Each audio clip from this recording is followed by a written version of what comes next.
Good morning students. आज हम लोग स्टार्ट करने जा रहे हैं अपना नेक्स्ट चैप्टर केमिस्ट्री का। उस चैप्टर को स्टार्ट करने से पहले हम लोग सिलेबस को समझ लेते हैं, क्योंकि सिलेबस समझना बहुत ज़रूरी है। कितने चैप्टर्स आपके हैं, कितने चैप्टर्स आप लोगों को फर्स्ट टर्म में आने वाले हैं, तो पहले किन्हें कंप्लीट करना ज़रूरी है। वैसे अगर आप अपने दिमाग में बोर्ड एग्ज़ाम लेके चलते हो तो आपको ये जानना ज़रूरी है कि आपके लिए सारे चैप्टर्स बराबर के इम्पोर्टेंट हैं, क्योंकि आपका जो फाइनल बोर्ड होगा उसमें आपके सारे चैप्टर्स आएंगे और मोस्ट प्रोबेबली लगभग लगभग सारे चैप्टर से मिला जुला के ही रहता है। क्वेश्चन सारे चैप्टर से रहता है, तो हर चैप्टर पे आपको फोकस करना बहुत ज़रूरी है। फिर भी अगर हम ऐसे वन की बात करें तो ऐसे वन में हमारा चैप्टर्स जो जो आ रहा है उसे पहले कंप्लीट करना ज़रूरी है। तो let's see the syllabus. Syllabus आपके सामने है। आपका केमिस्ट्री में है टोटल 6 चैप्टर्स, जो कि है 3, 6, 7, 13, 19 एंड 20। इसमें से 6 चैप्टर में से 3 चैप्टर आपका जो है ऐसे 1 में आएगा और 3 चैप्टर्स जो हैं आपके ऐसे 2 में आएंगे। ऐसे 2 में मेनली मतलब वो 3 चैप्टर्स आएंगे, लेकिन आपका ऐसे 2 मतलब जो फाइनल बोर्ड होता है उसका होल सिलेबस ही पोर्शन रहता है, तो आपका कोई वो 3 चैप्टर रह नहीं जाएगा, वो टोटल 6 हो जाएगा। तो हम लोग पहले जान लेते हैं हम लोग को ऐसे 1 में कौन कौन सा चैप्टर्स आएगा। तो chapter 3 which is metals and non metals, ये हमारे फर्स्ट टर्म में आने आएगा और जिसको हम लोग कंप्लीट भी कर चुके हैं। अब जो नेक्स्ट चैप्टर है जो हमारा ऐसे 1 में आएगा वो है कंबशन।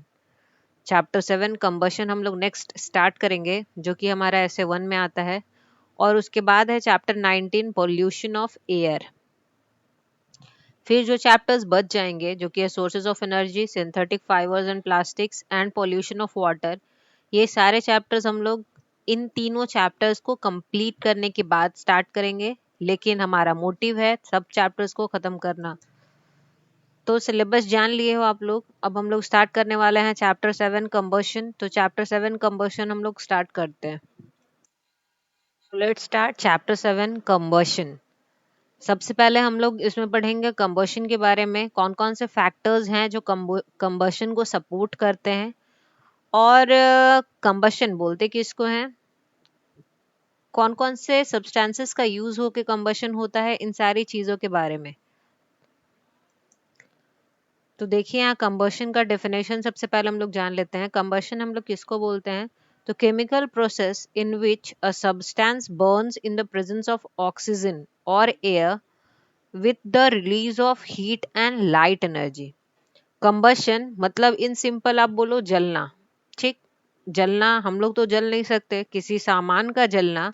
और अगर कोई सामान जल रहा है तो उससे दो चीजें तो जरूर निकलेंगी। पहला है हीट एनर्जी और दूसरा है लाइट। ये आप कभी भी कुछ जलाए होगे तो देखते होगे उससे आग भी निकलता है जिसको हम लोग हीट बोलते हैं, और उससे रोशनी भी होती है जिसे हम लोग लाइट बोलते हैं। तो किसी भी सब्सटेंस, किसी भी वस्तु का हवा के प्रेजेंस में, और हवा क्या है ऑक्सीजन, तो उसको आप हवा बोले या ऑक्सीजन, उसके प्रेजेंस में जलना और जलकर हीट और लाइट एनर्जी को रिलीज करना, बाहर निकालना। रिलीज मतलब छोड़ देना, बाहर निकालना, जो भी आप समझ सकते हो। तो इस प्रोसेस को, किसी सब्सटेंस के जलने के प्रोसेस को हम लोग क्या बोलते हैं, कंबशन। नेक्स्ट, कंबस्टिबल सब्सटेंसेस किसे कहते हैं। सब्सटेंस का बात कर रहा है मतलब वस्तु का बात कर रहा है। कंबस्टिबल मतलब जो जल सकता है। The substance that undergoes combustion is called combustible substances और फ्यूल। तो जो सब्सटेंस जल सकता है, कंबशन कर सकता है, उसे हम क्या बोलेंगे, कंबस्टिबल सब्सटेंसेस। और इतना अगर लंबा ना बोलना चाहे तो इन सिंपल हम लोग उसको बोल सकते हैं फ्यूल। फ्यूल वो सारे सब्सटेंसेस होते हैं जो जलकर हीट और लाइट एनर्जी रिलीज करते हैं और वेरियस प्रोसेसेस में इसका यूज किया जाता है। वेदर अगर आपको खाना बनाना हो, अभी भी गाँव में जो खाना बनता है देखते होगे आप लोग, लकड़ियां जलाकर खाना बनाया जाता है, या काउडंग केक्स, गोइठे को जलाकर खाना बनाया जाता है। तो ये सब क्या है, कंबस्टिबल सब्सटेंस है। कोयला जिसे जलाकर हम लोग खाना बनाते हैं, तो ये सारे चीज कंबस्टिबल सब्सटेंसेस हैं। और इन्हें जलाने के बाद जो रिलीज होता है वो है हीट एंड लाइट एनर्जी, जो कि किसी भी कंबस्टिबल सब्सटेंसेस का पहचान है कि वो जलकर हीट और लाइट एनर्जी रिलीज करता है। ऐसे सब्सटेंसेस को फ्यूल भी बोलते हैं। अब एक फ्यूल कुछ भी हो सकता है, किसी भी फेज में हो सकता है, सॉलिड में हो सकता है, लकड़ी मान सकते हैं हम लोग, लिक्विड में हो सकता है, लिक्विड फ्यूल आप बता सकते हो, पेट्रोल, डीजल, ये सब क्या है, लिक्विड फ्यूल है। गैस में, स्टोव्स में हम लोग देखते हैं कि ये किरासन तेल डाल के स्टोव जलाया जाता है, या आग जलाने के लिए भी हम लोग किरासन तेल डालते हैं, तो ये क्या है, फ्यूल है। जल के क्या दिया, हीट एनर्जी दिया। गैसेस, गैसेस में भी आप मान सकते हो एलपीजी, सीएनजी, जो हम लोग सिलेंडर्स में गैसेस यूज करते हैं, वो भी क्या है, फ्यूल है। और वो जल कर हमें क्या दे रहे हैं, हीट और लाइट एनर्जी दे रहे हैं।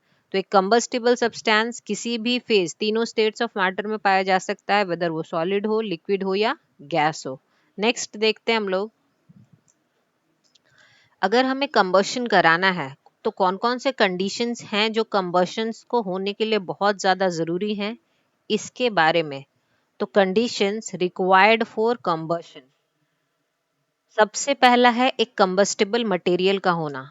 अगर हमें कंबशन कराना है, किसी वस्तु को जलाना है, तो हमें सबसे पहले चाहिए क्या, एक सब्सटेंस, एक मटेरियल जिसको हम जला सकें। अब वो कुछ भी हो सकता है, ये हम पर डिपेंड करता है कि हम लोग क्या, एक पेपर भी हम लोग रख सकते हैं, उस पेपर को भी हम लोग जला सकते हैं, एक कैंडल हम लोग रख सकते हैं, कोई भी सब्सटेंस हम लोग रख सकते हैं जिसे हम आसानी से जला सकें, उसे हम क्या बोलेंगे, कंबस्टिबल मटेरियल। तो अगर कंबशन कराना है तो सबसे पहले हमें चाहिए एक कंबस्टिबल मटेरियल।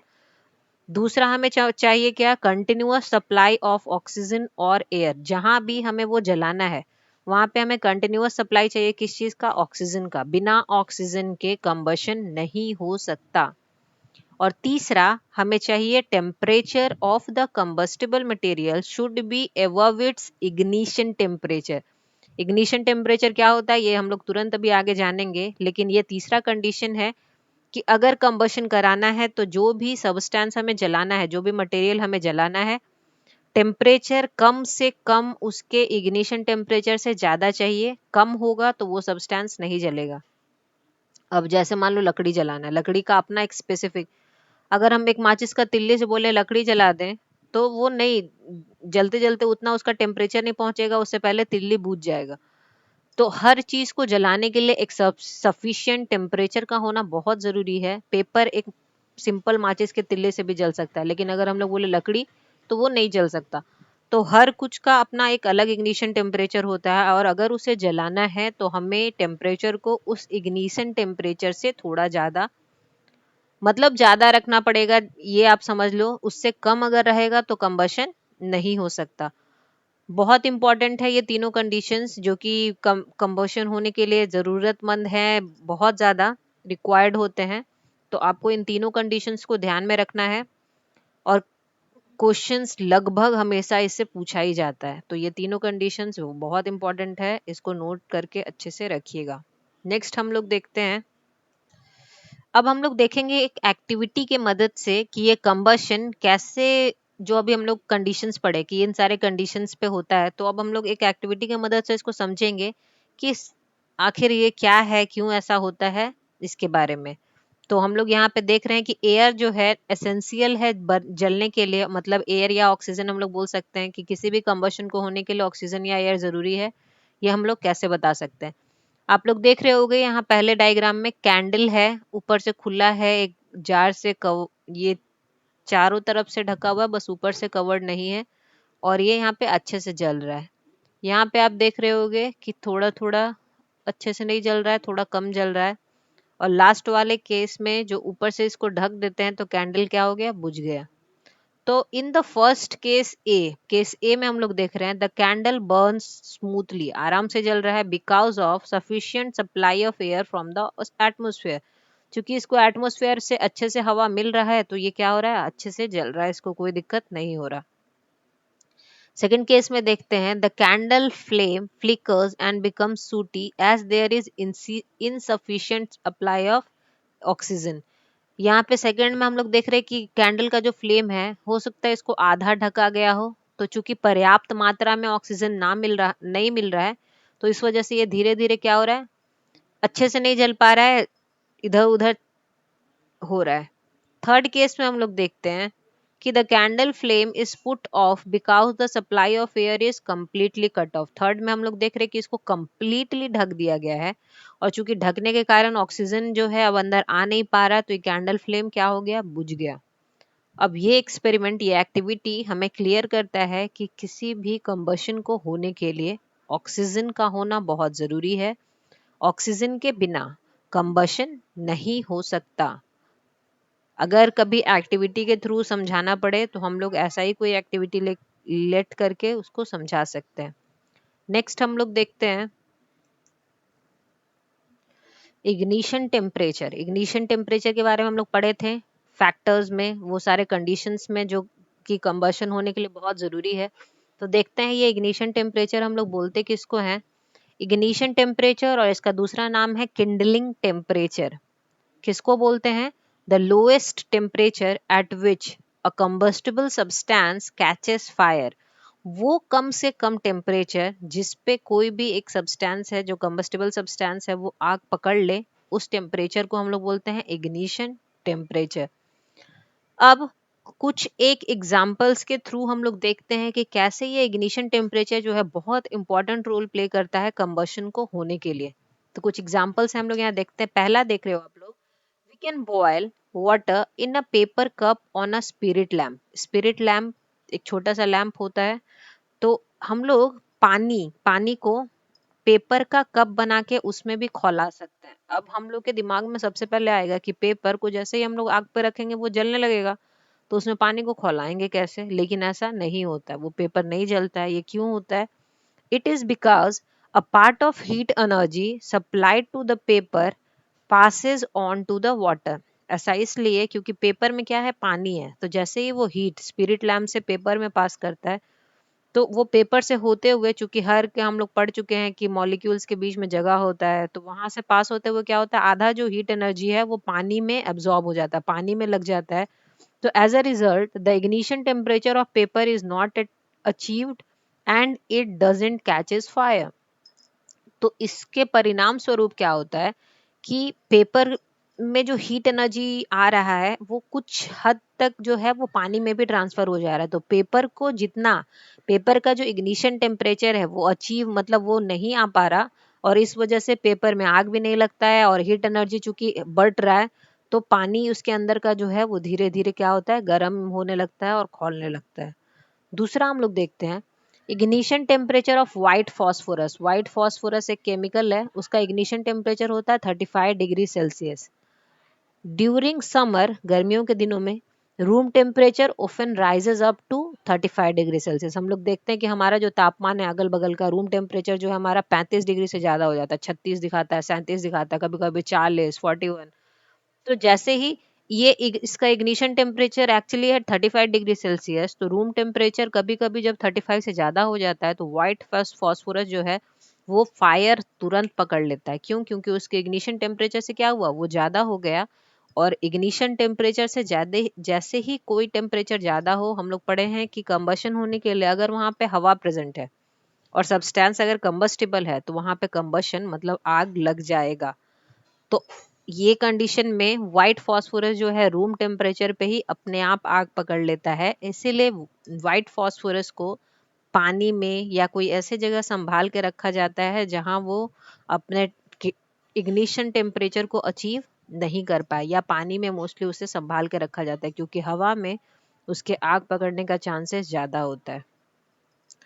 तो कंडीशंस जो हम लोग पढ़े कि कंबशन को होने के लिए रिक्वायर्ड है, आप देखो इग्निशन टेम्परेचर कितना इंपॉर्टेंट रोल प्ले कर रहा है। और कंबस्टिबल मटेरियल नहीं होगा तो आग तो लगना ही नहीं है, वो लगेगा ही नहीं, यानी कि वो भी बहुत इंपॉर्टेंट रोल प्ले कर रहा है।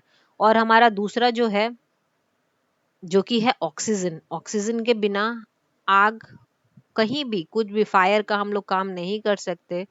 तो इस वजह से ये तीनों कंडीशंस के बिना हम लोग कभी भी कंबशन नहीं करा सकते। आपको इन एग्जाम्पल्स को भी अपने दिमाग में रखना है। कभी भी आपको एग्जाम्पल्स के थ्रू भी कोई चीज को एक्सप्लेन करने के लिए दिया जा सकता है। कभी अगर डिफाइन करने बोला इग्निशन टेम्परेचर के बदले अगर किंडलिंग टेम्परेचर भी दे दिया, तो आप लोग कंफ्यूज मत होइएगा, दोनों एक ही चीज का नाम है, बस अलग अलग नामों से ये जाना जाता है। और एक बात, जितनी भी चीजें अभी तक हम लोग पढ़े हैं उसे आप ध्यान से देखिएगा। अगर कोई कंफ्यूजन हो तो प्लीज आप लोग क्वेश्चन पूछ लीजिएगा। कोशिश कीजिए कि आप लोग चैनल को लाइक सब्सक्राइब करो ताकि बाकी लोगों तक भी ये पहुंच सके। फिर हम लोग मिलते हैं नेक्स्ट क्लास में। तब तक आप लोग अच्छे से पढ़ो, work hard and take care.